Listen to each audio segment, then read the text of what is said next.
Will Trump win? While other podcasts beat around the bush, we ask the only question that matters in the build-up to November the 3rd. And this week we're asking not one, not two, but three special guests from across the spectrum of American politics. Mica Mosbacher is an advisor to the Trump 2020 campaign and a Republican commentator with an inside track on how the president plans to hang on to power. Hello, Mica. Good morning. Thanks for being with us. Laura Schwartz is a former director of events and a special advisor in the Clinton administration who spent the entire 8 years inside the White House during his presidency. Regular listeners know that all too well by now. How are you doing, Laura? Excellent to be back with you all. Thanks again. And later I'll be speaking to Jevin West, the academic waging war on fake news in this election. It's not just Facebook anymore. It comes now in your text messages. It comes in old-fashioned email now. It comes in broadcast media.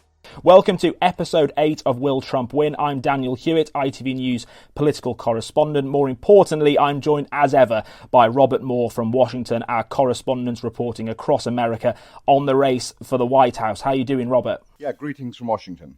Before we get on to that race, Robert, and speak to Mica and Laura all about it, first of all, you've been covering, haven't you, the devastating fires out west this week. Unbelievable to watch those fires wage across parts of America from over here in the UK. How was it to report on it? They're raging across the West Coast, focus on California, Oregon, Washington State. Tens of thousands of people are being evacuated. The air quality on the West Coast is now below that of Beijing and New Delhi. A very jarring moment earlier this week when the president pushed back at the idea that climate change was behind this, telling local officials actually it will start getting cooler and that he doesn't think that science knows that it's going to continue to get hotter. So that skepticism of science has ignited a parallel political debate here. Biden, of course, calling the president a climate arsonist. So look, it's this merging of a forest fire, of the campaign, and of this skepticism of science, all of which is igniting a major national debate. Let's put that straight to Mica. Mica Mosbacher, as I mentioned, a advisor to the Trump 2020 campaign. The president has said he is skeptical of the science. What do you make of what he said on this? We don't have all the facts in. And I know that Biden is making climate change one of his number one focuses in this campaign, but it's always come down to the economy, and it will do so again in this particular election cycle. Even now with, so many states, facing not just forest fires, but deteriorating air quality, do you think that begins to enter the sort of political consciousness of independent and undecided voters? Well, first of all, I think most voters have made up their mind. Obviously, it does come down to swing voters and independents, and the margins were so thin in 2016. And I still think that it will come back down to the economy. Who do you trust most to bring jobs back? People have pandemic fatigue. And so I think they're just on emotional overload. The wildfires, the hurricanes that have been brewing are just one more thing. And I just think that people are so concerned right now about getting their kids back in school and returning to some sort of normalcy in their lives. Laura, Robert pointed out that Joe Biden described the president as the arsonist in the White House. He's pledged to spend more on green jobs. Does he see this, do you think, as a vote-winning area? It's a vote-winning area with some of the base, especially those that were leaning more to the left. I'm sitting here in Chicago, as your listeners know. Now, I'm in the middle of the country, and yesterday and today, we've got a haze over our city that's come from the West Coast. So I think even those that are not immediately affected out west, we're starting to see that, wow, that is big. I don't want to minimize those individuals who are losing their homes and belongings. And lives. I don't want to minimize it at all, but I go back to what I said earlier. I just think this country has pandemic fatigue. And let's not forget what has been going on in so many cities is this looting.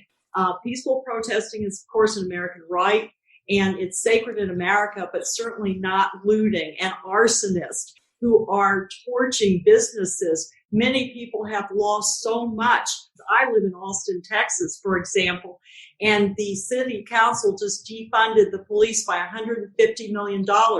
And the police unions have put up billboards outside the city limits of Austin, Texas, stating that you walk or come into Austin at your own risk. And I think that this is an issue that Joe Biden minimized. He certainly didn't talk about it during the Democratic National Convention. He's now talked about it and condemned looting. Women in particular care about this and the security for their own families. And worry about, will the police show up if they call 911? Mica's point is a good one, that, if those billboards around Texas cities, are warning you that you're going into an area at your own risk, that if you phone 911, the emergency number in the United States, you may not get a response. I mean, that may be more powerful in terms of messaging than a generational issue like climate change. One feels very much more visceral and immediate than the prospect of longer term climate change. Well, yes, and they're all important issues. But it's, again, which issues are impacting you today? The virus is beginning to dwindle and keep a steady line in terms of a number of new cases. And after we get a vaccine, and the president has initiated Operation Warp Speed, I mean, I'm very cautious. I don't think we're going to see a vaccine before the election, but, you never know. AstraZeneca's trials are looking really good in the UK, for example. But I think that it's that optimism that we're not going to shut down again and that our economy is going to rebound is what people need to hear. And I think that that's where President Trump is prevailing. I mean, it's going to be an absolutely fascinating opening debate in a couple of weeks, isn't it? And what a job for the moderator of that first debate. I mean, the issues are seen through such different prisms, aren't they? I mean, is the first question about climate change? Is it about racial justice? Is it about the economy, the virus? So many issues are kind of ricocheting around America with so much passion. The first moderator is going to be Chris Wallace of Fox News, and it's going to be tough because he is tough on both, the Democrats and the Republicans. Don't let the Fox moniker, guide you otherwise. And it's just 2 weeks away. And then it's the first of 3 presidential debates, and then there will be 1 vice presidential debate. Mica, I'm hearing that the White House isn't even bothering with sort of prep debate. The president's not even preparing or practicing for this debate, yet he sees it as a game changer. He somehow believes this is going to be the one that kind of allows him to kind of suddenly overtake Joe Biden. Is that what you're hearing? I think it's going to be important. It'll be interesting to see which Biden shows up. And I always tell people, Biden's a nice guy, a decent guy. And if you want a group hug, vote for Biden. But if you want an individual who has delivered results, and certainly President Trump has a tremendous resume to run on, look at the historic Middle East agreement with the United Arab Emirates that just happened. It's getting lost in all the noise. I was on a bus tour the last couple of days in Texas, and despite the fake news that Texas is possibly going blue, when I got out to these rural areas and I saw hundreds of people and they were so enthusiastic with President Trump. And so again, I think there's an enthusiasm gap between the two parties. But on Robert's point that he's hearing that actually there's not a great deal of prep going on here. There's not a lot of kind of practicing going on Donald Trump. Is it because he's so confident? Is that what you're hearing, that you're advising this campaign? Are you hearing that actually he doesn't feel he needs to? He's done some debate prep, actually. But if you'll recall in 2016, while Hillary Clinton, for example, was in her hotel room focused on debate prep, he was out campaigning. He gets his energy from the crowds. And I think that he knows these issues so well. He's certainly been extraordinarily accessible to the press. Look at the pressers. I think people will be watching Biden because he's been so scripted. And Laura will agree with that. A lot of the speeches have been, straight off the teleprompter.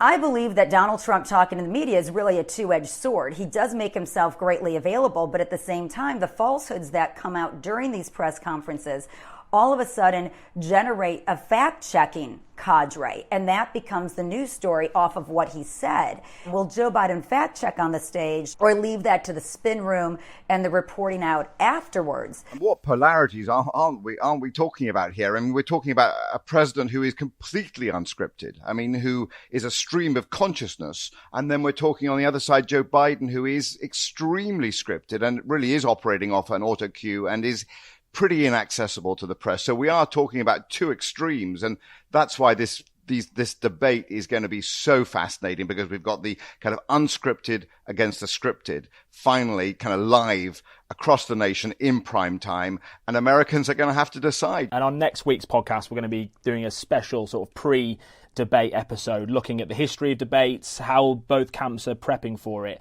Before we move on, Mica, I do want to ask you, though, about opinion polls. Maybe not a big fan of them at the moment, especially they're not being particularly friendly for the president. Look, he defied the polls last time, but we've been looking on this podcast for the last few weeks that Joe Biden is in a stronger position in the polls than Hillary Clinton was this time out. Is he going to defy the opinion polls again? Are you seeing kind of internal polling that suggests these polls are wrong? There was only one poll right in 2016. We look at the momentum, the enthusiasm factor, the amount of money raised. The RNC has an army of 2 million volunteers. We've conducted millions of door knocks and phone calls. And it's that kind of enthusiasm that translates to votes, because when it comes down to it, polling doesn't matter. It's getting out the vote. My concern is that we may not have a winner on election night. And if it comes down to, Florida, for example, remember the recount in 2000 with Bush versus Gore. We could end up in a situation where we don't have a clear winner for several days. I know this is the stuff of political thrillers, but do you see a scenario where the president kind of is facing a narrow defeat and actually questions whether he should even leave the White House, and we have actually a kind of, almost a kind of banana republic style debate about who is the president of the United States by the end of November, and he's simply refusing to vacate the Oval Office? Oh, no. I mean, he absolutely, it was not declared a clear winner and they had a legal, legitimate recount, he would definitely concede. However, I don't see that happening.